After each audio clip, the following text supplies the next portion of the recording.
Going back to our forecast, sounds like the high country's getting some snow again tonight. Yeah, this is just the beginning of what could be a pretty snowy and windy night tonight. We'll see a couple surges of this, what we call northwest flow snow, which means flow from the northwest hits the mountains on the west and northwest facing slopes, and we get some pretty good snow. This could be a pretty good event because there's several waves of moisture and a good connection from the Great Lakes will develop tonight, allowing for some pretty good snow. And even during the day tomorrow, temperatures don't get above freezing, so the roads will get slick in the mountains. That's why there's winter weather advisories in effect. Sunshine comes out for the Piedmont, not as warm as the 57 that we got to today, but still with the sunshine, I think it'll feel pretty good. You see the rain snow mix becoming mainly snow overnight as that snow, especially during the late night hours into early tomorrow morning, really starts to come down. A little bit of a lull late tomorrow evening, but then Friday morning, another surge of moisture moves in. Could even see a few snowflakes do what we call break containment, make it over the mountains and move up towards our northern counties and maybe even into the Triad area.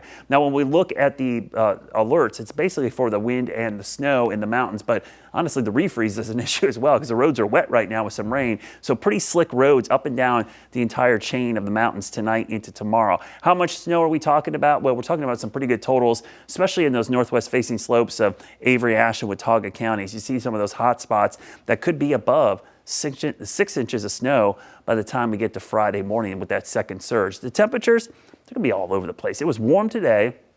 Cold again the next couple of days, warm again on Saturday, but then look at Monday. Monday could be really cold with a high of just 36 and sunshine, but there are huge signs of a big turnaround in temperatures going into late next week. We could see a pretty significant pattern flip going into Christmas. So this weekend, 60 on Saturday, 47 on Sunday, and again, any showers should be late. Now, taking a look at that Jerry Hunt Supercenter 7-day forecast kind of shows the warm-up Saturday, but the big cool down early next week.